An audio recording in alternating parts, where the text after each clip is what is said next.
Hello friends, welcome to VLS kitchen. ఈరోజు ఈ వీడియోలో నేను స్నాక్ ఐటెం చేసి చూపిస్తానండి. చాలా సింపుల్, ఈజీ అయిపోతుంది. మనం ఆలు గోధుమ పిండితో చాలా రకాల స్నాక్ రెసిపీస్ చేసుకోవచ్చు. కానీ ఇక్కడ నేను డిఫరెంట్గా స్నాక్ రెసిపీ చాలా ఈజీగా అయిపోయేలాగా చేసి చూపిస్తున్నానండి. మీరు కూడా ఒకసారి ట్రై చేసి చూడండి. ఒక్కసారి తిన్నారంటే అస్సలు వదలరు ఈ టేస్ట్ అనేది. మీరు కనుక మా ఛానల్ని ఫస్ట్ టైం చూస్తున్నట్లయితే మరిన్ని లేటెస్ట్ వీడియోల కోసం క్రింద ఉన్న సబ్స్క్రైబ్ బటన్ని క్లిక్ చేయండి. ఈ ప్రాసెస్ ఎలానో చూసేద్దామా? ముందుగా ఒక బౌల్ తీసుకొని ఒక కప్పు గోధుమ పిండి, అలానే ఉడికించిన ఆలుని స్మాష్ చేసి తీసుకోవాలి.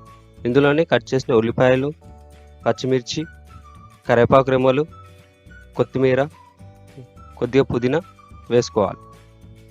ఇందులో ఇప్పుడు 1 టేబుల్ స్పూన్ కారం పొడి, 1 టేబుల్ స్పూన్ ఉప్పు, 1/4 టేబుల్ స్పూన్ పసుపు, 1 టేబుల్ స్పూన్ ధనియాల పొడి వేసుకోవాలి.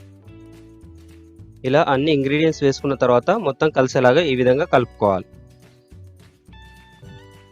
ఇందులో మనం ఒక 2 టేబుల్ స్పూన్ వరకు వాటర్ని యాడ్ చేసుకోవాలి. వాటర్ అనేది ఎక్కువ వేసుకోవద్దండి. 1 టేబుల్ స్పూన్ అలా కొద్దిగా వేసుకుంటూ కలుపుకోవాలి. ఎక్కువ వేసుకుంటే మనకు మెత్తగా అయిపోతుంది.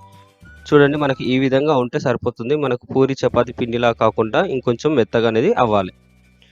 చూడండి, ఈ విధంగా ఉంటే మనకు పర్ఫెక్ట్గా ఉంటుంది. ఇలా చేసుకొని పక్కన పెట్టుకోవాలి. ఇప్పుడు చపాతి చేసే పీట కానీ బండ కానీ తీసుకోవాలి.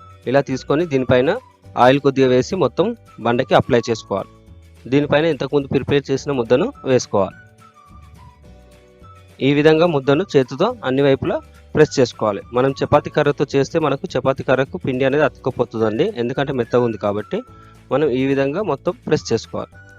ఇప్పుడు చాక్ సాయంతో ముక్కలుగా చేసుకోవాలి.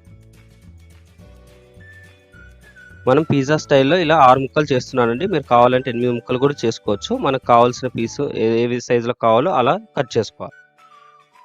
చూడండి, మనకు ఈ విధంగా ఉంటే సరిపోతుంది. సైజ్ అనేది మరీ మందంగా కాకుండా ఈ మందంతో ఉంటే సరిపోతుంది. మరీ మందంగా చేస్తే ఉడకదు.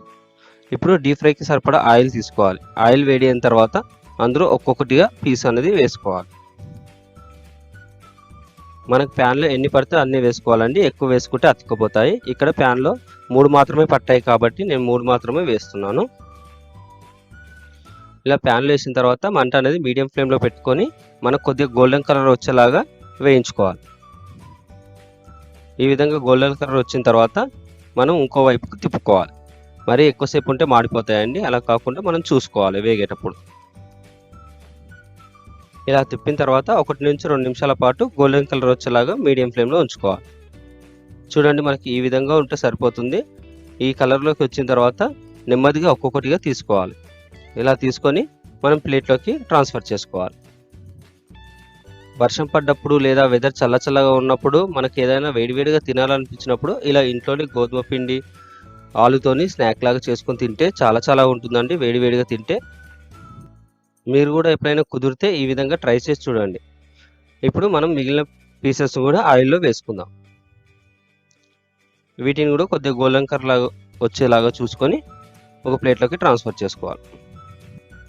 నేను చెప్పిన కొలతలతో ఈ విధంగా చేసి స్నాక్స్ పిల్లలకు పెడితే చాలా ఇష్టంగా తింటారండి. మళ్ళీ తినాలంటారు. ఇలా మొత్తం వేగిన తర్వాత ప్లేట్లోకి ట్రాన్స్ఫర్ చేసుకొని పక్కన పెట్టుకోవాలి. దీనిపైన గార్నిష్ కోసం ఆనియన్స్ కట్ చేసి ఈ విధంగా వేసుకోవాలి. చూడండి, ఎంతో టేస్టీగా వేడివేడిగా చాలా బాగా వచ్చాయి. మీరు కూడా ఒకసారి ట్రై చేసి చూడండి. మరిన్ని లేటెస్ట్ వీడియోల కోసం మా ఛానల్ని సబ్స్క్రైబ్ చేయండి. మీకు గనక వీడియో నచ్చినట్లయితే లైక్ చేసి మీ ఫ్రెండ్స్కి షేర్ చేయండి. Thanks for watching the video.